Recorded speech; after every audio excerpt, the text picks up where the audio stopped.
है, लेकिन पत्नी पर निर्भर होना पड़ेगा और पति पर, तब बढ़िया गृहस्थी चलेगी। निर्भरता तो चाहिए, हाँ या ना। जो व्यक्ति ये मान लेगा कि हम तो सेल्फ डिपेंड हैं, तो फिर वो क्यों पत्नी पे या पति पे, जरूरत ही नहीं है उसे, फिर वो नहीं चला पाएगी ना, या चला पाएगा गृहस्थ? बोलो हाँ भाई। हम आपके पास तभी तो रहेंगे जब हमें लगेगा कि हमें आपसे कुछ हेल्प हो रही है।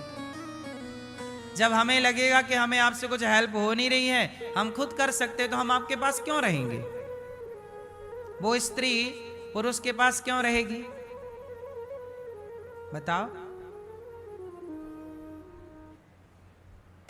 वो तो खुद अपना करती है, कमाती है, क्या जरूरत है आपकी फिर?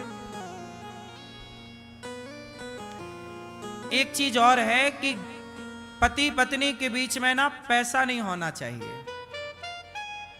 यदि आपने पैसे को महत्व दिया तो आपकी गृहस्थी नहीं चलेगी। पति और पत्नी के बीच में समर्पण हो, प्रेम हो, पैसा बिल्कुल ना हो। मतलब पैसा बिल्कुल ना होने का तात्पर्य है पैसा हो पर पैसा कभी मुद्दा ना बने आपके बीच में। क्या मुद्दा ना बने? सारा पैसा कमाओ और पुरुष कमाए तो सारा पत्नी को ला करके दे, और पत्नी कमाए तो पति को ला कर दे, हाँ या ना। घर की लक्ष्मी कौन?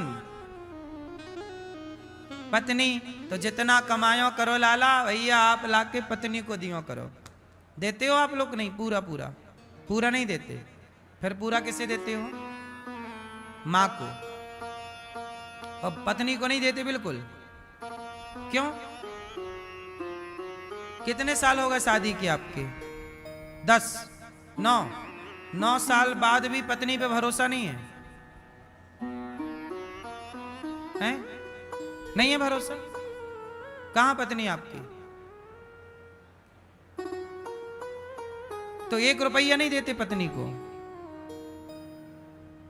अच्छा, तो मां को दे देते हो पूरा। कितने भाई हो? तो फिर वो पैसे का क्या करती है मां? पत्नी को दोगे तो क्या दिक्कत है? चलो मां को दे रहे हो आप, सही हो, पर थोड़ा पत्नी को भी तो दो।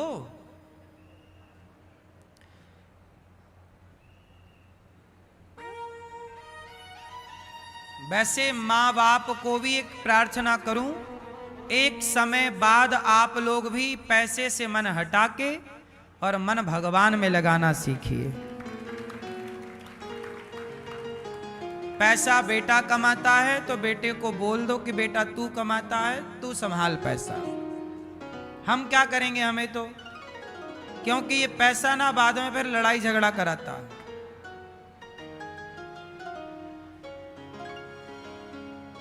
पत्नी को, अच्छा आपकी पत्नी पे विश्वास नहीं हो पाया अभी तक, इसलिए नहीं देते। तो वो लिपस्टिक ले आती है खरीद के, क्या सारा उड़ा देती होगी, नहीं बचा पाती। अच्छा पति लोग भी क्या करें, मैयाओं को देते हैं पैसा, पत्नी को तो पत्नी ले आती महंगी महंगी लिपस्टिक। आपको भी बचाना चाहिए। स्त्री का धर्म है कि पैसे को बचाए। पैसा काम आता है, कहते हैं विद्या कंठ की काम आती है और पैसा गंठ का काम आता है। गांठ का मतलब पास का। विद्या कंठ की और पैसा गंठ का मतलब गांठ का मतलब पास का, जो पास में है। इसलिए आप पैसे बचाओ, अपने जरूरतों को कम करो।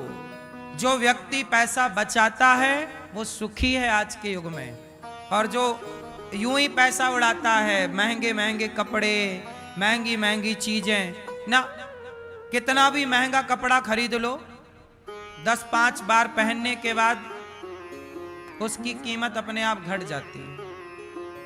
कपड़े कपड़े की तरह हो, तन ढकने के लिए। बाकी दुनिया क्या पहन रही है, हम क्या करें? आप 2 पैसे बचाओ, उस बचे हुए पैसे से अपने लिए घर खरीद लो, बचे हुए पैसे से आप अपने लिए घर ले लो, बच्चों के पढ़ाने के लिए थोड़ा बैलेंस बनाओ, व्यापार करना चाहो तो व्यापार के लिए थोड़ा पैसा बना के और व्यापार में पैसा लगाओ। ऐसी जगह पैसा लगाओ जहां से पैसा बढ़ने की संभावना हो। सट्टे में ना लगा लेना, जुए में ना लगा लेना, वरना पछताओगे। पैसे का समझदार वो लोग हैं जो पैसे का सदुपयोग करते हैं। हमारे गांव में, मतलब हम एक बात बता रहे हैं, 2 लड़के थे, दोनों 50,000 रुपए कमाने लग गए, 50,000 रुपए महीना। तो एक लड़के ने 1-2 साल बाद अपने लिए एक बढ़िया गाड़ी खरीदी। पैसा कमाने लग गए ना, सबको दिखाएगा जी मैं पैसा कमाता हूं, देखो मेरे पास गाड़ी है। उसने गाड़ी खरीदी, लोन ले लिया कि 50 कमाता हूं, ऐसा करूं कि 50 लाख वाली गाड़ी खरीदता हूं, सबको दिखाऊंगा देखो मैं पैसे वाला। एक लड़का था, उसने 50 लाख की गाड़ी खरीद ली, और दूसरा था उसने 25 लाख रुपया का प्लॉट खरीद लिया, प्लॉट घर के लिए। दोनों की कमाई 50,000 थी। अब जिसने गाड़ी खरीदी, 1 साल बाद उसकी गाड़ी 50 लाख की कितने की हो गई? 25 लाख की। 1 साल बाद आधी हो गई। और 1 साल बाद उसका प्लॉट जो था 25 लाख वाला कितने का हो गया?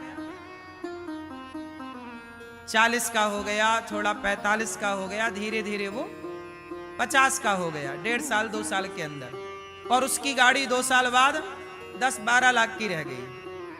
अब आप बताओ कि इन दोनों में समझदार कौन है? गाड़ी वाला? नहीं, गाड़ी खरीदना चाहिए, हम ये नहीं कह रहे कि गाड़ी मत खरीदो, भाई साहब गाड़ी खरीदो, पर ये देखो कि आपके पास गाड़ी का उपयोग कितना है, आप कितने दूर जाते हो गाड़ी से। यदि आप अपने रिश्तेदारों के घर जाते हो तो आपकी रिश्तेदारी 50-100 किलोमीटर दूरी पे होगी, तो इतनी तो होगी साहब। आपकी गाड़ी से, आपके घर से आपके रिश्तेदारों की दूरी कितनी होगी? 50 किलोमीटर। आपका आना जाना 100 किलोमीटर का होगा, कभी कभी आप 200 किलोमीटर भी गाड़ी से आते जाते होंगे। तो इतनी यात्रा के लिए ना 10 लाख की गाड़ी बहुत है। स्विफ्ट नाम की गाड़ी आती है कि नहीं? ये गाड़ी परफेक्ट है, सस्ती भी है, और 200-400 किलोमीटर खूब बढ़िया आप दौड़ा लो। हाँ या ना? इससे क्या हुआ कि जो काम 50 लाख खर्च करने से हुआ, वही काम 10 लाख खर्च करने से हो गया, और 10 लाख में गाड़ी भी आ गई। आपको जरूरतें पूरी करनी है, दुनिया को दिखाने के चक्कर में ना पड़ो। बचे थे 40 लाख, 10 लाख की गाड़ी खरीद लेते, 40 लाख थे तो प्लॉट खरीद लेते, घर खरीद लेते, आगे की प्लानिंग कर लेते, कुछ बिजनेस का सोच लेते। तो समझदार वो हैं जो आगे की सोचें, मूर्ख हैं वो जो दिखावे की जिंदगी जीते हैं।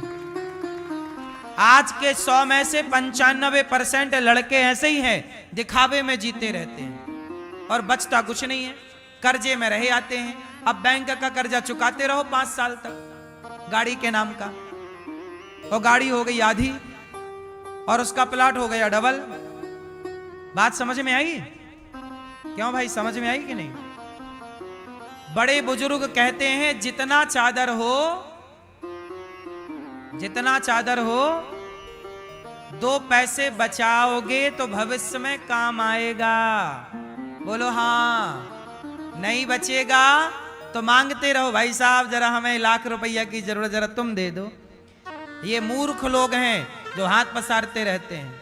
समझदार हैं कि समय कब हमारा बिगड़ जाए, समय कोई नहीं जानता। कौन जानता था कि सीता मैया का वनवास हो जाएगा? कौन जानता था कि कोरोना आ जाएगा और सबको घर के अंदर कैद होना पड़ेगा? कौन जानता था कि घर का आटा दाल चावल तक खत्म हो जाएगा? बोलो हाँ। कौन जानता था कि घर बैठे ही रहना पड़ेगा, कोई 2 रुपए की व्यवस्था ना होगी? समय बता के नहीं आता ना साहब। इसलिए भगवान ना करे कल कोई मुसीबत का समय आ जाए, कोई संकट आ जाए, तो आज अच्छा समय है तो 2 पैसे बचा लो, वो बुरे वक्त में 2 पैसे काम आएंगे। ये समझदारों की प्लानिंग है, और मूर्खों का तो फिर सब कहा ही नहीं जा सकता। गाड़ी घोड़ा में उड़ा रहे हैं, 20-20 रुपए की सिगरेट पी रहे हैं, 1000-1000 रुपया की दारू पी रहे हैं।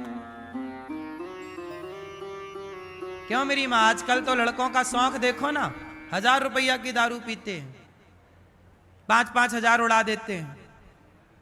पैसा बचा लो साहब। अडानी अंबानी के पास भी पैसा है, लेकिन वो तुम्हारी तरह पैसा उड़ाते नहीं हैं। 1-1 रुपए का वो हिसाब रखते हैं, तब जाके वो अडानी अंबानी है। जो व्यक्ति अपने पैसे का हिसाब नहीं रखता, उसका भी कोई हिसाब किताब रह नहीं जाता। इसलिए समझदार वो है जो अपने जीवन में 1-1 रुपए का हिसाब रखे।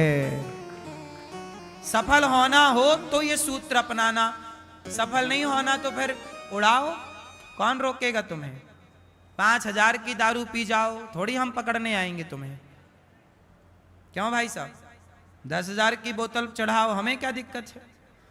लेकिन समझदार हो और आगे कुछ करना है तो प्लानिंग अभी से करनी पड़ेगी। जो आज सोचोगे उसका परिणाम 5 साल बाद दिखेगा। क्यों जी, बात सही है कि गलत है। जितनी बढ़िया प्लानिंग आज कर लोगे उसका परिणाम 4 साल बाद दिखेगा, 5 साल बाद दिखेगा, 10 साल बाद दिखेगा। तुरंत ना दिखता ना मेरी माँ। ये गौरी गोपाल आपको आज दिख रहा है, पर इसकी प्लानिंग जब हमने की होगी तब तो आपको कुछ नहीं दिख रहा था। तो प्लानिंग नहीं दिखती, बाद की चीजें दिखती हैं। व्यक्ति की सफलता सबको दिखती है, व्यक्ति का स्ट्रगल किसी को नहीं दिखता। जिसका जितना बढ़िया स्ट्रगल होगा, जिसकी जितनी बढ़िया प्लानिंग होगी, वो उतना बढ़िया होगा। और लापरवाही करोगे तो सारी जिंदगी रोते रहोगे। गरीबी के नाम का, बेरोजगारी के नाम का रोना रोते रहो। मैया सो गई मेरी माँ। पति कैसा भी हो मैया, पति की सेवा करना चाहिए। पत्नी कैसी भी हो, पत्नी का सम्मान करना। आप अपनी पत्नी का सम्मान करते हो, प्यार करते हो पत्नी को। पुरुष को चाहिए कि नारी का आदर करे, नारी को चाहिए पुरुष का आदर करे। अच्छा ये बताओ, रिश्तों को रखना सही है कि छोड़ देना सही है? बोलो, रिश्ते कौन बनाता है?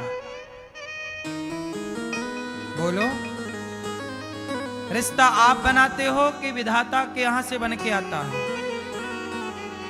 भगवान के यहां से बन के आता है कि आप लोग बनाते हो? रिश्ते सबके भगवान बनाते हैं, हम लोग केवल निभाते हैं। इसलिए प्रेम मोहब्बत से निभाओ। जो मिल गई, जो मिल गया उसे निभाओ। लोग निभा नहीं पाते, रोते हैं। भाई का रिश्ता अच्छा हो भक्तों, स्वर्गा से आयो है संदेश, बुलावो आग्यो राम को। जब आपका बुलावा भगवान के घर से आएगा तब आपको पता चलेगा कि रिश्ते कितने महत्व रखते हैं। आज आप लोग अपने भाई से लड़ते हो, लेकिन वही भाई जब मर जाएगा तब आपको लगेगा कि देखो हमने कितना गलत किया। जो समय प्यार मोहब्बत से कट सकता था, वो समय हमने लड़ाई झगड़ा करके गुजारा। पत्नी है तो आप लड़ते हो, ताने मारते हो। अभी मैंने सुना कि एक आदमी ने अपनी पत्नी को जला दिया जिंदा, है ना, मिट्टी का तेल डाल दिया और जिंदा जला दिया। वाह, कितना बढ़िया काम किया ना उसने। ऐसे ही करना चाहिए। उसको तो उसके माँ बाप तारीफ दे रहे होंगे, वाह बेटा तूने बहुत बढ़िया किया, बहुत बढ़िया किया।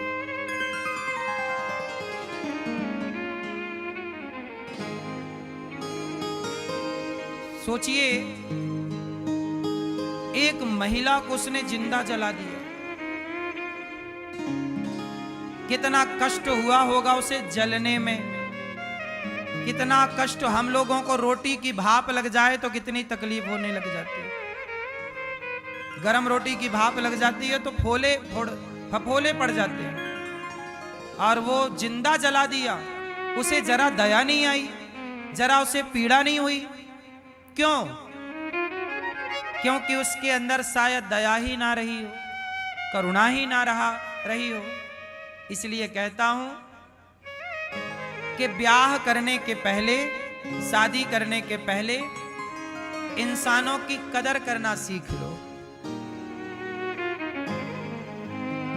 यदि इंसानों की कदर आप नहीं करना जानते ना, एक दूसरे के घर की बेटी की इज्जत करना आप नहीं जानते ना, दूसरे के घर के बेटे का सम्मान करना आप नहीं जानते, तो विवाह मत करना।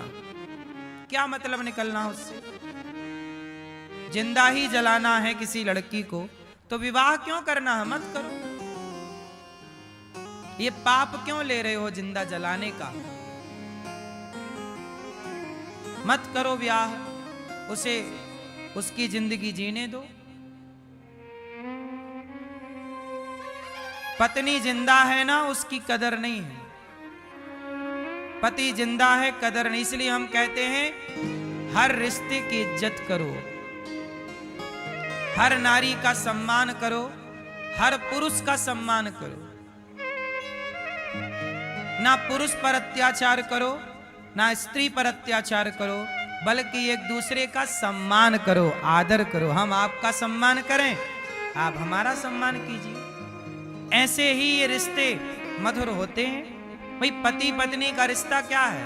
50-50 का रिश्ता है। 50 हम 50 आप, तब ना जाके 100 हुआ। आप अपने कोई सम्माने और पत्नी को कुछ ना समझें या पति को कुछ ना समझ, तो भी तो रिश्ता नहीं चलेगा ना। इसलिए किसी को जला देना ये आपका अधिकार नहीं है। इससे पता लगता है कि आपके संस्कार गलत थे, आपके माँ बाप की कमी रह गई कि आपके माँ बाप ने आपको नारी का सम्मान करना नहीं सिखाया। कई बार हम लोग सोचते हैं कि चलो माँ है, जब तक माँ जिंदा होती है ना, माँ की कदर नहीं समझते हम लोग, कदर नहीं करते, इज्जत नहीं करते। माँ मर जाए तब पता लगता है कि माँ का होना कितना बड़ा गौरव था, सम्मान था। इसलिए मैं हाथ जोड़ के प्रार्थना करूं, कभी अपनी पत्नी को जिंदा जलाने का सोचिएगा भी मत। और किसके लिए जलाया उसने? दहेज के लिए, पैसे के लिए। टॉर्चर करता रहता था पैसे पे। तुम निकम्मे क्यों बन रहे हो? कमाओ ना साहब। एक जिंदगी इसलिए जला दी क्योंकि आपको पैसा चाहिए था, आपको घर बैठे पैसा चाहिए। इसलिए विवाह करने से पहले ये जरूर देख लेना चाहिए कि लड़का काम करता है कि नहीं, कमा के खिला सकता है कि नहीं। जो अकर्मण्य है उससे बेटी ना ब्याह दीजिएगा। जो अपना पेट नहीं भर सकता वो आने वाली अर्धांगिनी का पेट क्या भरेगा? इसलिए बहुत सोच समझ के विवाह करना चाहिए। किसे बेटी देना है, किसे बेटी नहीं देना, कौन योग्य है, कौन अयोग्य है। पहले के लोग बहुत पड़ताल करते थे, विवाह करने के पहले छानबीन करते थे। लोगों की सुनी बातों पे भरोसा नहीं करते थे, आंखों से देखते थे। बहुत लंबे समय तक जासूस लगा के पड़ताल करते थे, लड़की कैसी है, लड़का कैसा है, आचार विचार ठीक है या नहीं, तब विवाह सफल होते थे। हाँ या ना? आजकल तो जल्दबाजी में कर देते हैं लोग।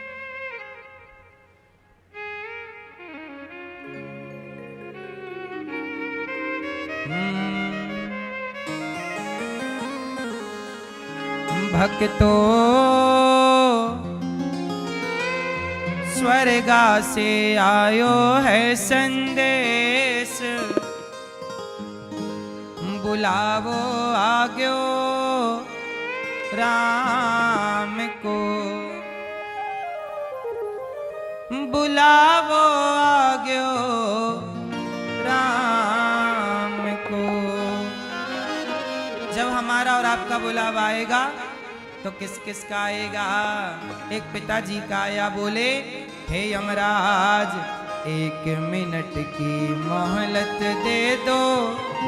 देखो जब आदमी मरने लगता है तब 1-1 मिनट की कदर पता चलती, कीमत क्या है।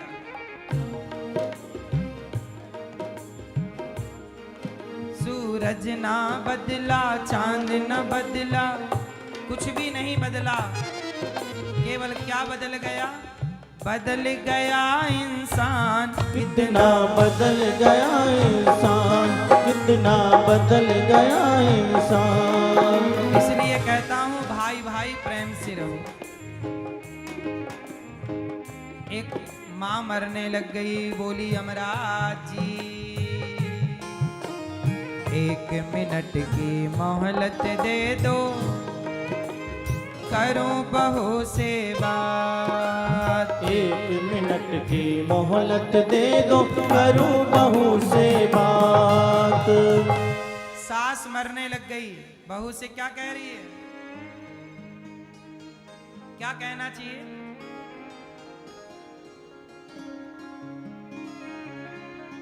मैं तो मारो धर्म निभा दी। सास बोली बहू मैंने तो मेरा धर्म निभा दी, बांध के रखियो ये परिवार।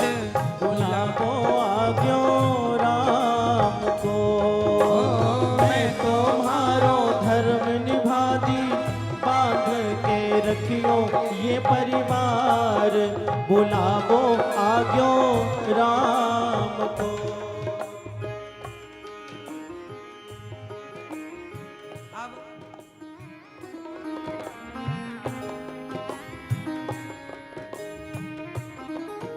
माँ बोली कि बहू अब मैं जा रही हूं, तुम ये परिवार को बांध के रखना।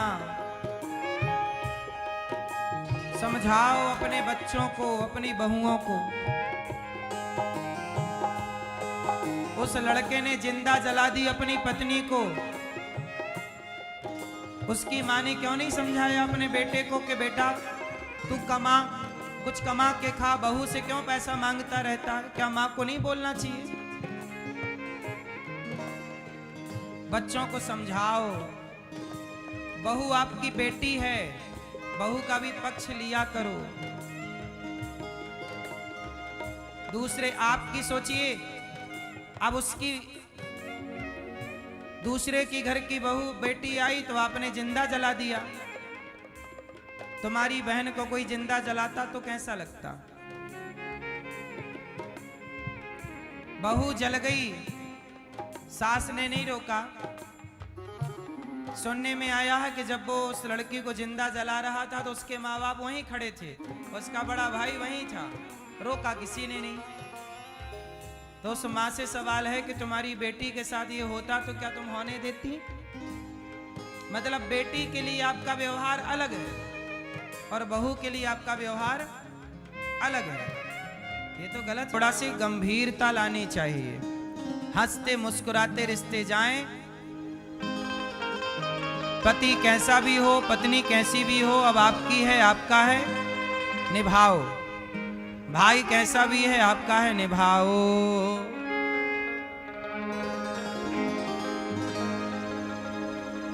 क्यों मेरी मां? लड़कों को थोड़ा डांटा करो, समझाया करो कि वो स्त्री का सम्मान करना सीखें। आजकल कुछ लड़के स्त्री का सम्मान नहीं करते। लड़के यदि स्त्रियों का सम्मान करने लग जाएं तो ये समस्या ही ना हो। समस्याएं इसलिए पैदा हुई क्योंकि आज कुछ पुरुष, पता है स्त्रियों को क्या समझते हैं? कुछ पुरुष कहते हैं तुम तो हमारे पांव की जूती हो। स्त्री को पांव की जूती समझती है। स्त्री पांव की जूती कभी नहीं होती। हम ये बात बहुत पहले से कहते चले आ रहे हैं। इस बात को कहते कहते हमें 15 साल तो हो ही गए होंगे लगभग। पत्नी कभी पांव की जूती नहीं होती। पत्नी तो पुरुष के माथे की पगड़ी होती है, जो आपकी शोभा बढ़ाती है, आपका सम्मान बढ़ाती है, आपकी इज्जत बढ़ाती है। थर्ड क्वालिटी के लोग हैं वो जो पत्नी को पांव की जूती समझते हैं। पत्नी कभी भी पांव की जूती नहीं रही।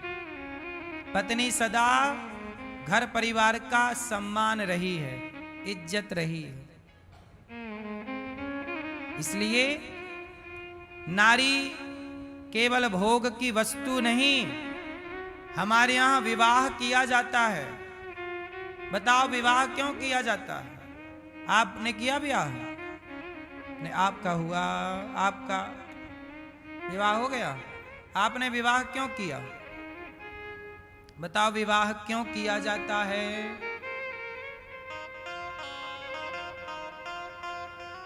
हैं? घर परिवार चलाने के लिए। तो विवाह नहीं करते तो घर परिवार नहीं चलता, वो तो चल ही रहा था।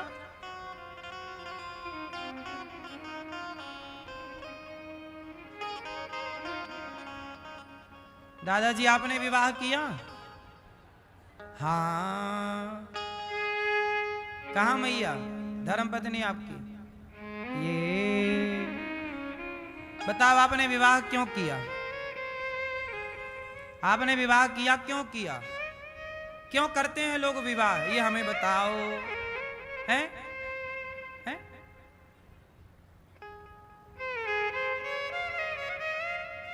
क्यों करते हैं लोग विवाह?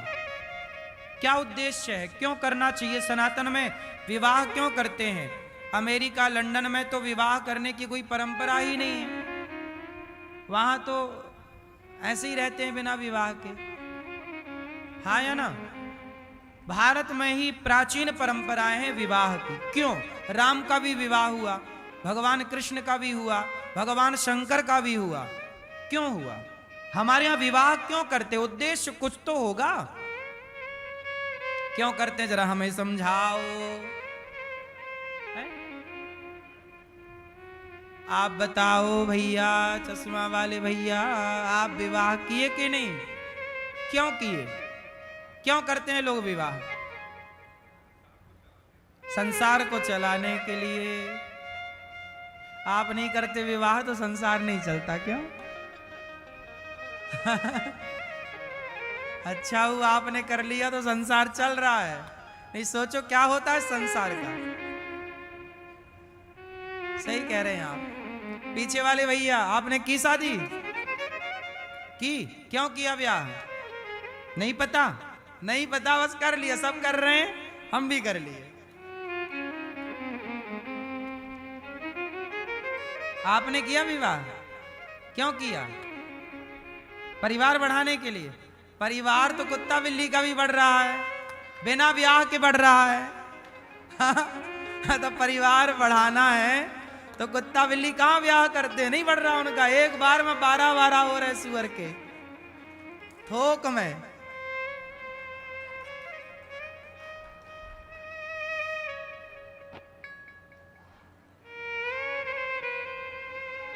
सुनो, सनातन धर्म को समझना बहुत जरूरी है।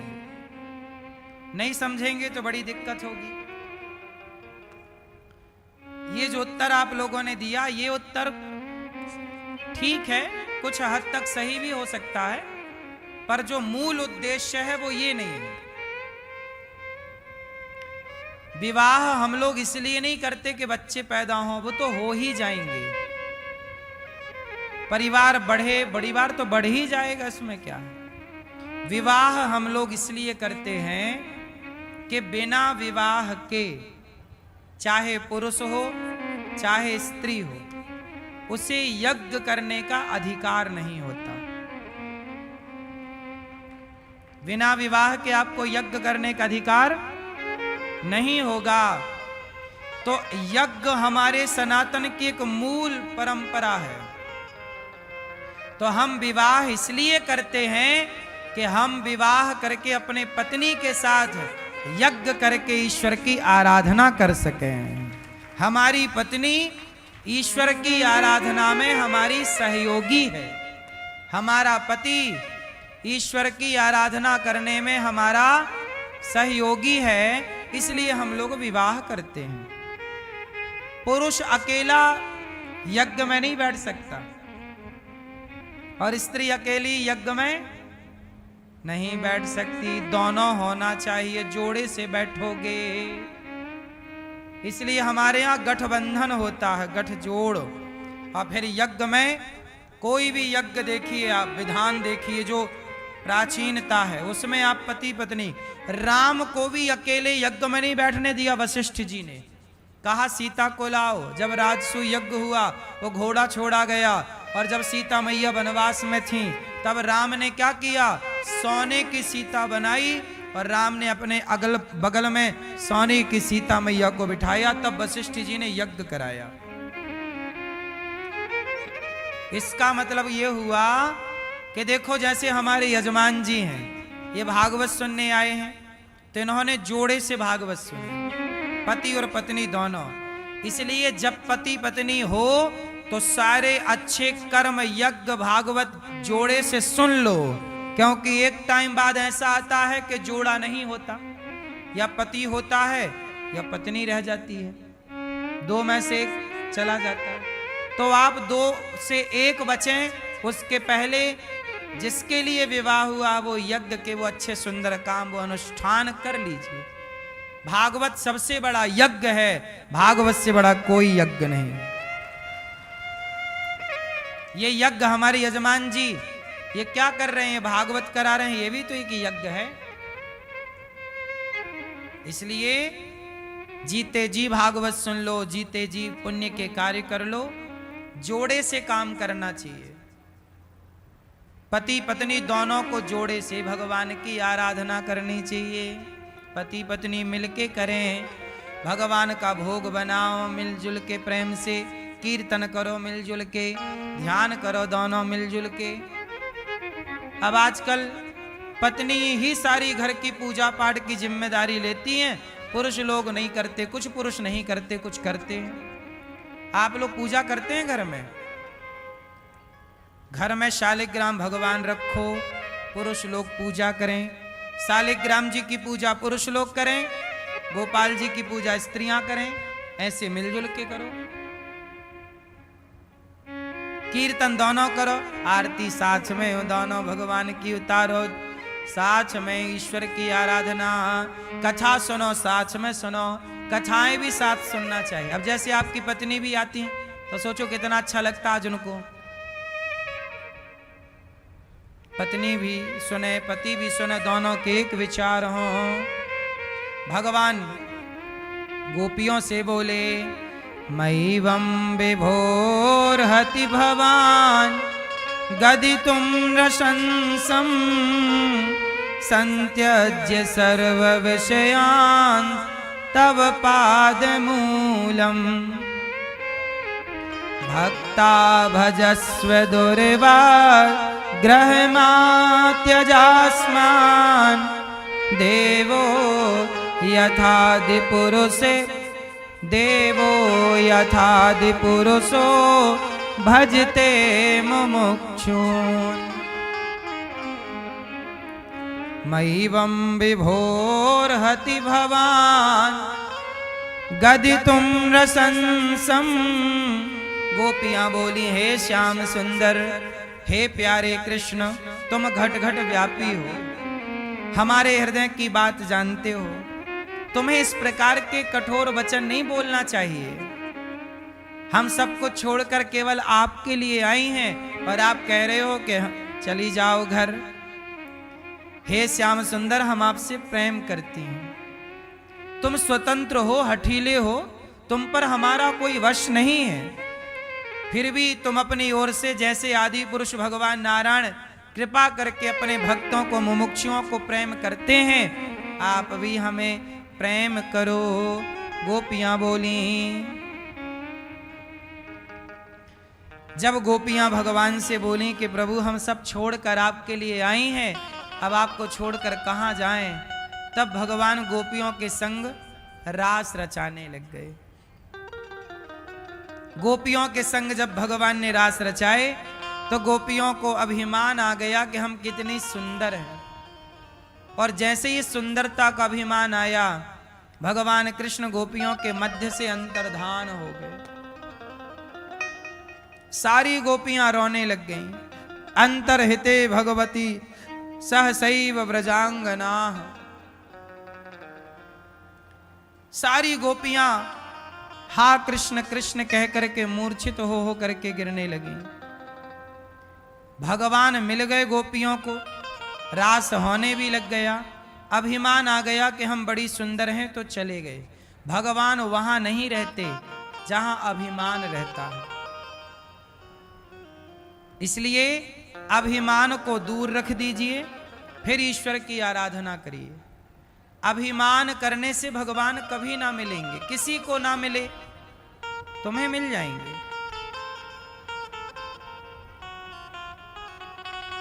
भगवान जब गए तो गोपियों ने रो रो करके पुकारा, हे प्रभु गलती हो गई। सखियों, कितना सुंदर है उस सखी का भाग्य जिसको लेकर कृष्ण गए हैं। गोपियां बोली, अनयाराधितो नूनम भगवान हरिरीश्वरः यन्नो विहाय गोविंदः प्रीतो यामनयद् रहः।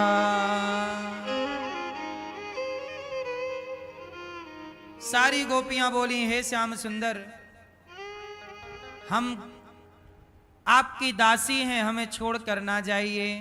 जब गोपियां रोने लग गईं कि राधा रानी को लेकर गए हैं, कितना भाग्य है राधा रानी का। तब राधा रानी ने कहा कि हे प्रभु, हम थक गए हैं। भगवान ने कहा हमारे कंधे पर बैठ जाओ। भगवान जैसे ही झुके, राधा रानी बैठने लगी तो राधा रानी को छोड़कर भी श्याम सुंदर चले गए। राधा रानी पुकारने लगी, हा नाथ रमण प्रेष्ठ क्वासी क्वासी महाभुजा दास्यास्यते कृपणाया में सखे दर्शय सन्निधिम।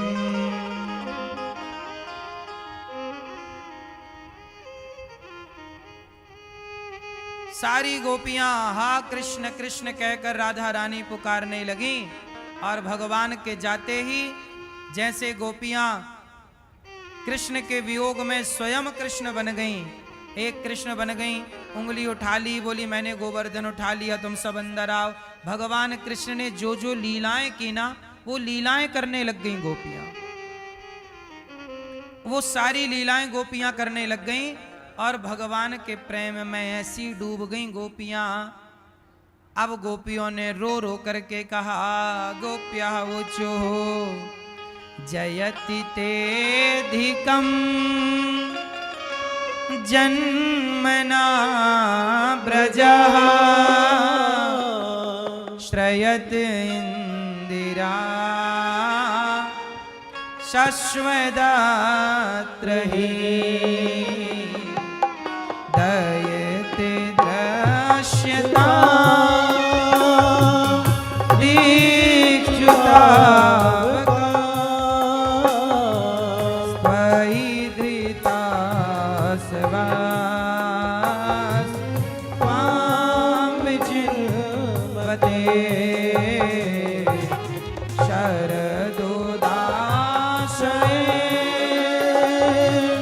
सा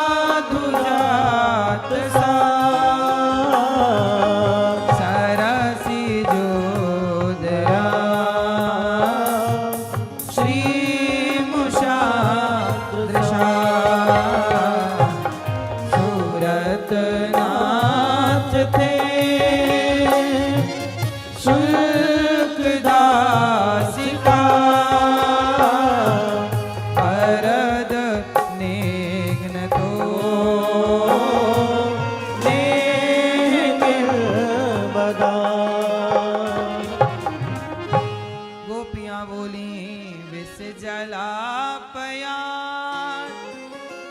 ब्याल राक्षसा। गोपियां बोली, हे पुरुषोत्तम, हे पुरुष शिरोमणि कृष्ण, यमुना जी के विषैले जल से होने वाली मृत्यु, अजगर के रूप में खाने वाले अघासुर, इंद्र की वर्षा, आंधी बिजली दावानल वृषभासुर और व्योमासुर आदि विभिन्न पूतना इत्यादि विभिन्न राक्षसियां और राक्षसाएं, सबसे आपने रक्षा की। यदि हमें पता होता कि आप विरह की अग्नि में हमें जलाकर मारना चाहते हैं तो हम क्यों जीती कन्हैया। आप हमें छोड़ के ना जाओ, हम मर जाएंगी। जो आपसे बहुत प्रेम करता हो उसे आप त्याग दीजिए तो उसके लिए वही उसकी मृत्यु होती है। गोपियों को छोड़कर गए, राधा रानी गोपियां सब पुकारने लग गईं। एक गीत गाया जिसे गोपी गीत कहते हैं। सारी गोपियों ने जब पुकारा, कन्हैया को एक रोज रोकर पुकारा, कृपा पात्र किस दिन बनूंगा तुम्हारा। हे गोविंद कब आएगा मेरा सांवरिया, कब आएगा मेरा सांवरिया।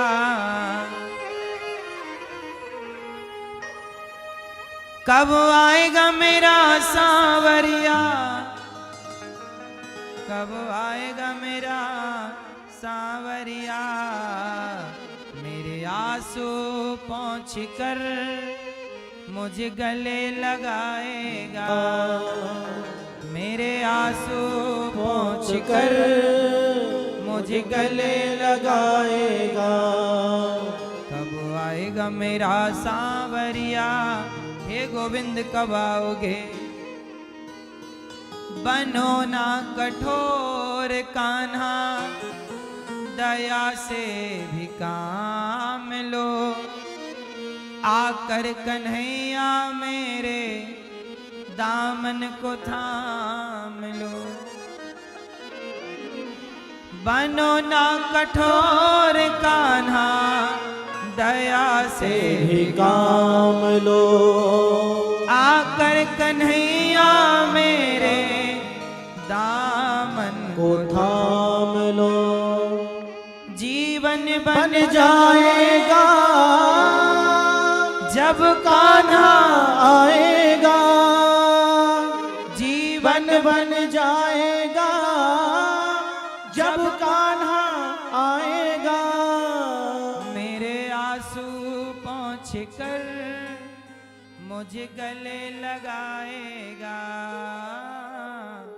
मेरे आंसू पहुँच कर मुझे गले लगाएगा। कब आएगा मेरा सांवरिया, हे गोविंद कब आओगे। अब हम मर जाएंगी, अब तुम्हारे बिना क्या जिए, तेरे बिना भी क्या जीना। ओ कान्हा रे तेरे बिना भी क्या जीना।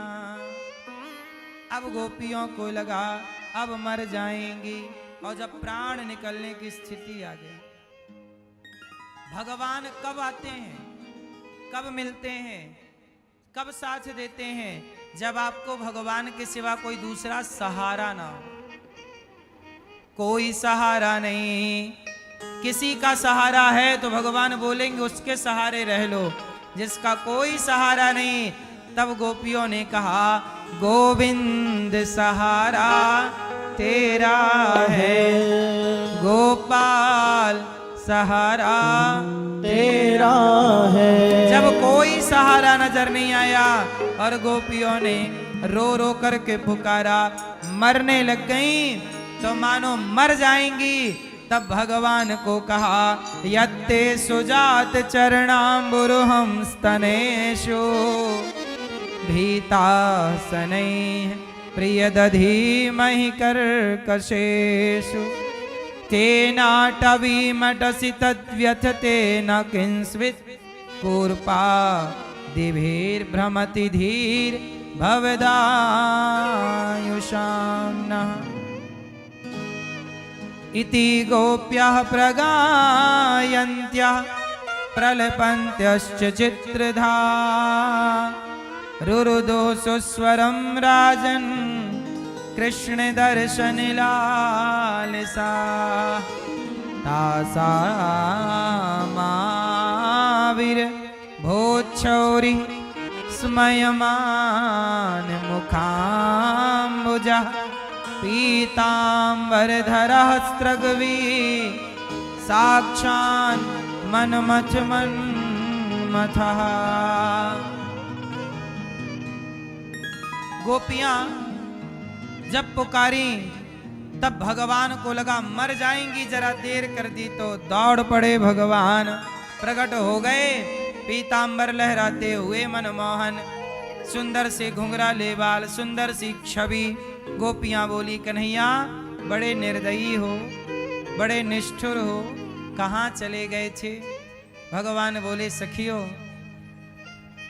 हम देखना चाहते थे कि तुम हमसे प्रेम कितना करती हो, आज देख लिया कि तुम कितना प्रेम करती हो, तुम्हारा ये प्रेम युगों युगों तक याद किया जाएगा।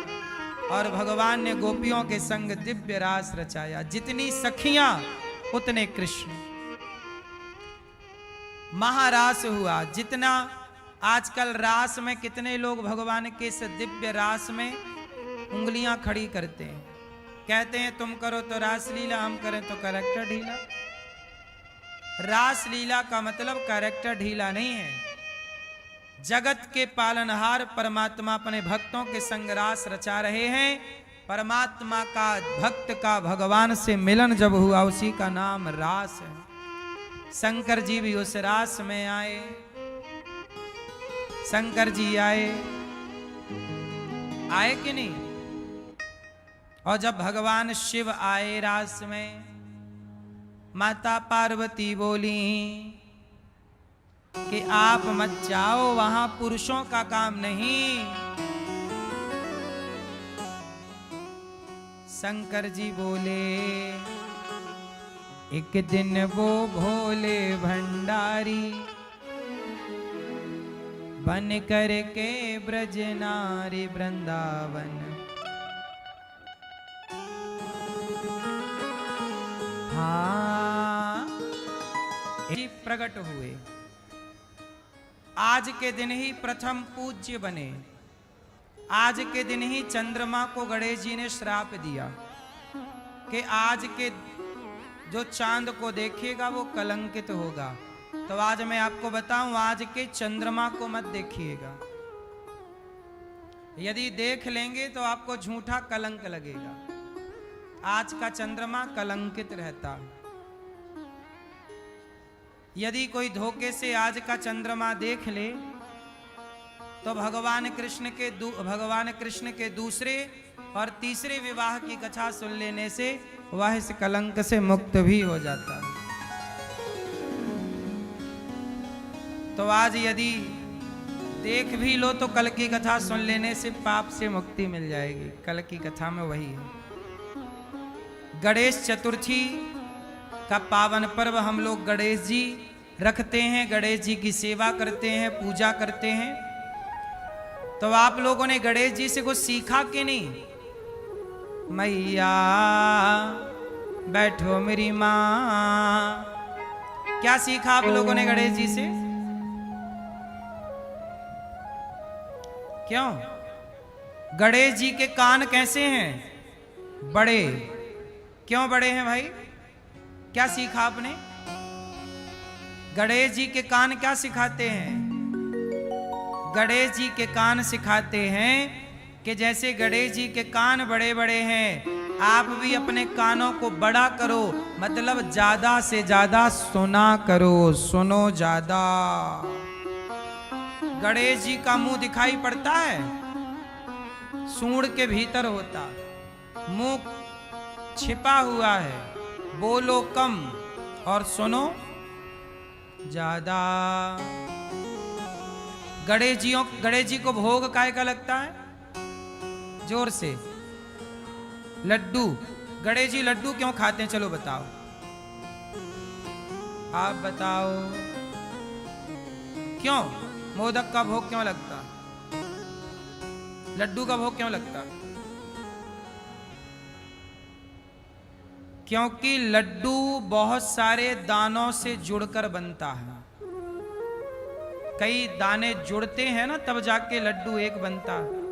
बहुत सारे दाने चिपके होते हैं एक लड्डू में, सारे दाने हटा दीजिए तो अलग अलग।